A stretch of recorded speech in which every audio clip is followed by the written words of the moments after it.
America point of ವ್ಯೂಯಿಂದ ನೋಡಿದಾಗ ಈಗ America ಈಗ ಯುದ್ಧಗಳು ಏನೂ ಇಲ್ದಿದ್ದ ಕಾಲದಲ್ಲೇ ಡೊನಾಲ್ಡ್ ಟ್ರಂಪ್ ನೀತಿಗಳು ಇಡೀ ಅಮೆರಿಕವನ್ನೇ ಅಲ್ಲೋಲ ಕಲ್ಲೋಲ ಮಾಡಿ ಹಾಕ್ತಾ ಇದೆ. ಯಾರು ಇವತ್ತು ಇರ್ತಾರೋ ಅಮೆರಿಕಾದಲ್ಲಿ, ಯಾರು ಇರಲ್ವೋ, ಯಾರಿಗೆ ವೀಸಾ ಕೊಡ್ತಾರೋ, ಯಾರು ಕೊಡಲ್ವೋ, ಚೈನಾ ಮೇಲೆ ಒಂದು ಟ್ಯಾಕ್ಸ್ ಅಂತಾರೆ, ಭಾರತದ ಮೇಲೆ ಒಂದು ಟ್ಯಾಕ್ಸ್ ಅಂತ ಹೇಳ್ತಾರೆ. ಮನಸ್ಸಿಗೆ ಬಂದಂಥ ಒಂದು ದೊಡ್ಡ ಟ್ಯಾಕ್ಸ್ ವಾರೇ ಇವತ್ತಿಗೂ ಚಾಲ್ತಿಯಲ್ಲಿದೆ. ಸ್ವಲ್ಪ ಆ ಕಡೆ ಈ ಕಡೆ ಚೌಕಾಸಿ ನಡೀತಾನೆ ಬರ್ತಾ ಇದೆ, ಅದು ಬೇರೆ ಪಾರ್ಟು. ಇದರ ಮಧ್ಯೆ ಈಗ ಒಂದು ಮಧ್ಯಪ್ರಾಚ್ಯದ ಒಂದು ಬಿಕ್ಕಟ್ಟಿದೆಯಲ್ಲ, ಇದು ಇನ್ನೂ ಹದಗೆಡಿಸುತ್ತಾ ಇಡೀ ವಿಶ್ವದ ಅರ್ಥವ್ಯವಸ್ಥೆಯನ್ನು ಅಂತ? ಖಂಡಿತ ಹದಗೆಡಿಸುತ್ತೆ. ಅದು ಟ್ರಂಪಿನ ಟ್ಯಾರಿಫ್ ಇಂದ ಇದು ವರ್ಲ್ಡ್ ಟ್ರೇಡ್ ಆರ್ಗನೈಸೇಷನ್ ಹೇಳಿತ್ತು, ಈ ಸರಿ ಟ್ರೇಡ್ ಎಕ್ಸ್ಪ್ಯಾಂಡ್ ಆಗುತ್ತೆ ಅಂತ ಭಾವಿಸಿದ್ವಿ ಈ ವರ್ಷ ನಾವು 25-26 ಅಲ್ಲಿ. ಆದ್ರೆ ಅದು 2.3% ಎಕ್ಸ್ಪ್ಯಾಂಡ್ ಆಗುತ್ತೆ ಅಂತ ಭಾವಿಸಿದ್ರು. ಆಮೇಲೆ ಟ್ರಂಪ್ ಟ್ಯಾರಿಫ್ ಬಂದ್ಮೇಲೆ ಅವರು 0.2 ಕಾಂಟ್ರಾಕ್ಟ್ ಆಗುತ್ತೆ, ಕಡಿಮೆ ಆಗುತ್ತೆ ಅಂತ ಲೆಕ್ಕ ಹಾಕಿದ್ರು. ಬಹುಶಃ ಈ ಯುದ್ಧ ಬಂದ ಮೇಲೆ ಏನಾದ್ರು ಸಮೀಕ್ಷೆ ಮಾಡಿ ಅವರು ಹೇಳಿದ್ರೆ, ಎಸ್ಟಿಮೇಟ್ ಮಾಡಿದ್ರೆ ಬಹುಶಃ ನಮ್ಗೆ 2.3 ಅಷ್ಟೇ ಕಾಂಟ್ರಾಕ್ಟ್ ಆಗತ್ತಾ ಅಂತ. ಅಷ್ಟ್ರ ಮಟ್ಟಿಗೆ ವಿಶ್ವ ಹಿಂದಕ್ಕೆ ಹೋಗುತ್ತೆ. ಯಾಕೆಂದ್ರೆ ಯಾವಾಗ್ಲೂ ಟ್ರೇಡ್ ಇಂದ ಗೇನ್ ಸಿಚುಯೇಷನ್ ಇರ್ತಾ ಇತ್ತು, ಇಲ್ಲಿ ವಿನ್ ಸಿಚುಯೇಷನ್ ಇರ್ತಾ ಇತ್ತು. ಆದ್ರೆ ಈಗ ಒಂದು ಟ್ರಂಪ್ ನೀತಿಗಳು, ಇನ್ನೊಂದು ಈ ಇರಾನ್ ಮತ್ತೆ ಇಸ್ರೇಲ್ ನಡುವಿನ ಯುದ್ಧ, ಎರಡು ನಾನು ಅಂತ ಹೊರಟಾಗ ಇದು ಖಂಡಿತ ಇದು ಇನ್ನಷ್ಟು ಅಗಾಧವಾಗಿ ವಿಶ್ವದ ಬೆಳವಣಿಗೆಗೆ ಕುಗ್ಸುತ್ತೆ ಅಂತ ನನ್ಗನ್ಸುತ್ತೆ. ಫೈನ್. ಏನು ಸುನಿಲ್, ಇಡೀ ಈ ಒಂದು ಯುದ್ಧದಲ್ಲಿ ಇಸ್ರೇಲ್ ಕೈ ಮೇಲಾಗತ್ತಾ, ಇರಾನ್ ಕೈ ಮೇಲಾಗತ್ತಾ ಅಂಥೇಳಿ ನಾವು ಗೇಜ್ ಮಾಡೋದು ಹೇಗೆ?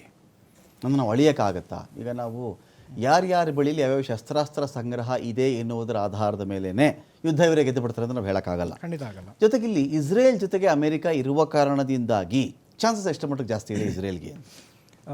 ಈ ಒಂದು ಕಾನ್ಫ್ಲಿಕ್ಟ್ ಸ್ಟಾರ್ಟ್ ಆಗೋಕ್ಕೆ ಮುಂಚೆ ಇಸ್ರೇಲ್ ಒಂದು ಮಾತು ಹೇಳಿತ್ತು, ಇದು ನಮ್ಮ ಎಕ್ಸಿಸ್ಟೆನ್ಸ್ ಪ್ರಶ್ನೆ. ನಮಗೆ ಅಮೆರಿಕ ನಮಗೆ ಸಪೋರ್ಟ್ ಮಾಡಲಿಲ್ಲ ಅಂದ್ರೂ ನಾವು ಹೊಡಿತೀವಿ, ನಾವು ಅಟ್ಯಾಕ್ ಮಾಡ್ತೀವಿ ಇರಾನ್ ಮೇಲೆ, ಯಾಕಂದ್ರೆ ನಮ್ಮ ಅಸ್ತಿತ್ವದ ಪ್ರಶ್ನೆ, ಕ್ವೆಶ್ಚನ್ ಆಫ್ ಅವರ್ ಎಕ್ಸಿಸ್ಟೆನ್ಸ್ ಅಂತ ಹೇಳ್ತು. ಆ್ಯಂಡ್ ಈಗ ಏನು ನಡೀತಿದೆ ಅಂತ ಮೂರು ಒಂದು ಮಿಲಿಟರಿ ಸ್ಟ್ರಾಟಜೀಸ್ ಅಂತ ಹೇಳ್ಬಿಟ್ಟು ನಾವು ಒಂದು ಇದರಲ್ಲಿ ಹೇಳ್ತೀವಿ. 3 ಮಿಲಿಟರಿ ಸ್ಟ್ರಾಟಜಿನ ಈ 4 ದಿನದ ಆಪರೇಷನಲ್ಲಿ ಇಸ್ರೇಲ್ ಸಕ್ಸಸ್ಫುಲ್ ಆಗಿ ಎಕ್ಸಿಕ್ಯೂಟ್ ಮಾಡಿದೆ. First one IRGC, Iran revolutionary guard corps ಅಂತ ಹೇಳ್ಬಿಟ್ಟು ಏನಿದೆ, ಅದರ ಟಾಪ್ ಲೀಡರ್ಶಿಪ್ ಎಲಿಮಿನೇಟ್ ಮಾಡಿಬಿಟ್ಟಿದೆ. ಯಾರು ಯುದ್ಧದಲ್ಲಿ ಮುಂದೆ ಇದ್ದಾರೆ ಅಂತ ನಾನು ಎಕ್ಸಾಂಪಲ್ಸ್ ಹೇಳ್ತಾ ಇದ್ದೀನಿ, ಅದು ಆಲ್ರೆಡಿ ಎಲಿಮಿನೇಟ್ ಆಗಿದೆ. ತುಂಬಾ ಜನ politicians have been eliminated.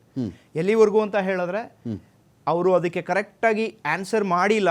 Benjamin Netanyahu ಅವ್ರನ್ನ ಒಬ್ರು ಪ್ರಶ್ನೆ ಕೇಳಿದ್ರು, ಒಬ್ಬ ರಿಪೋರ್ಟರ್ ಪ್ರಶ್ನೆ ಕೇಳಿದ್ರು, ಐ ಗೆಸ್ ಇವತ್ತು ಬೆಳಗ್ಗೆ, ನೀವು ಅಯತುಲ್ಲಾ ಖೊಮೇನಿನ ನೀವು ಅಟ್ಯಾಕ್ ಮಾಡ್ತೀರಾ ಅಂತ ಕೇಳಿದ್ರೆ, we will do what is necessary, ನಾನು ಅದನ್ನ ಇಲ್ಲಿ ಹೇಳಕ್ಕಾಗಲ್ಲ ಅಂತ ಹೇಳಿದ್ರು. ಸೊ ಬೇಸಿಕಲಿ ಅರ್ಥ ಮಾಡ್ಕೋಬಹುದು, they are going after the head of the state, and they will go after that is for sure. ಆಮೇಲೆ ಇರಾನ್ ಕೂಡ ಅಟ್ಯಾಕ್ ಮಾಡಿದೆ ಬೆಂಜಮಿನ್ ನೆತನ್ಯಾಹು ಮನೆ ಮೇಲೆ. This is the first part. Secondly, ಅವ್ರು ಯಾವ ಬ್ಯಾಲಿಸ್ಟಿಕ್ ಮಿಸೈಲ್ಸ್ ಇಂದ ಅಟ್ಯಾಕ್ ಮಾಡ್ತಿದ್ದಾರೆ, ಈಗ 1/3 ಆಫ್ ಇರಾನಿಯನ್ ಬ್ಯಾಲಿಸ್ಟಿಕ್ ಮಿಸೈಲ್ ಆರ್ಸನಲ್ ಏನಿದೆ ಅದು ಖಾಲಿಯಾಗಿದೆ. ಎಷ್ಟು ದಿನದಲ್ಲಿ? 4 ದಿನದಲ್ಲಿ. ಇಮ್ಯಾಜಿನ್ ಮಾಡ್ಕೊಳ್ಳಿ, 33% ನೀವು ಮುಗಿಸಿದಿರ, ನಿಮ್ಮ ಹತ್ರ ಈಗ ಉಳಿದಿರೋದಿನ್ನೆಷ್ಟು? ಇನ್ 66% ಇದೆ. ಇದೇ ರೇಟಲ್ಲಿ ನೀವು ಫೈರ್ ಮಾಡ್ತಿದ್ರೆ ಮ್ಯಾಕ್ಸಿಮಮ್ 12 to 14 ಡೇಸ್ ಒಳಗಡೆ ನಿಮ್ಮ ಮಿಸೈಲ್ಸು ಖಾಲಿ ಆಗ್ಬಿಡುತ್ತೆ. ಇರಾನ್ ಅಲ್ಲಿ ಉಳಿಯೋದೇನು? ಆಮೇಲೆ fighter jets you can't launch, ಯಾಕಂದ್ರೆ ಇಸ್ರೇಲ್ ಫುಟೇಜ್ ರಿಲೀಸ್ ಮಾಡಿದೆ. F-14 ಅವರ ಒಂದು ಮೇನ್ ಸ್ಟೇ ಏನಿದೆ, F-14ನ ಅಟ್ಯಾಕ್ ಮಾಡಿ ಡೆಸ್ಟ್ರಾಯ್ ಮಾಡಿರೋದು ಫುಟೇಜಸ್ ರಿಲೀಸ್ ಮಾಡ್ತಾ ಇದೆ ಯಾವುದು? ಇಸ್ರೇಲ್. ಸೊ ಇದು ಸೆಕೆಂಡ್ ಪಾರ್ಟ್ ಏನು ನಡೆದಿದೆ ಅದು.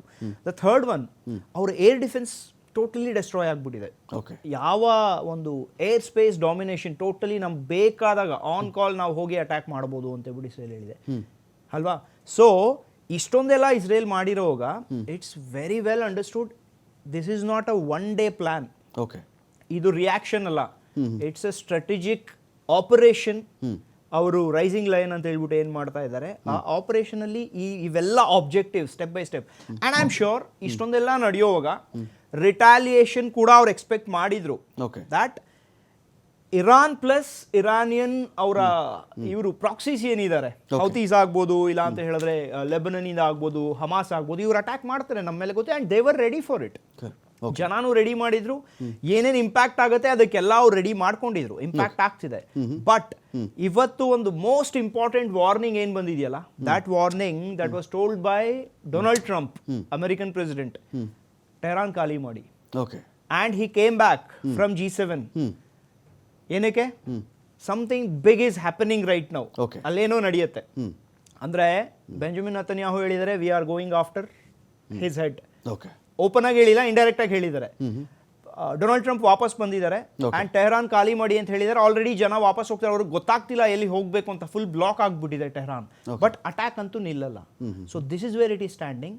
ಆಲ್ರೆಡಿ ಒಂದು ಯುನೈಟೆಡ್ ಕಿಂಗ್ಡಮ್ದು ಮತ್ತೆ 2 ಇದು ಏನು ಹೇಳ್ತಾರೆ ಅಮೆರಿಕಾದು USA ನೇವಲ್ ಕಾಂಬ್ಯಾಟ್ ಗ್ರೂಪ್ಸ್ ಅಂತ ಹೇಳ್ಬಿಟ್ಟು ಏನು ಕರಿತೀವಿ, ಅವರ aircraft carriers, they are already moving towards Iran. So ಯುದ್ಧ ಇಲ್ಲಿ ನಿಂತಿದೆ.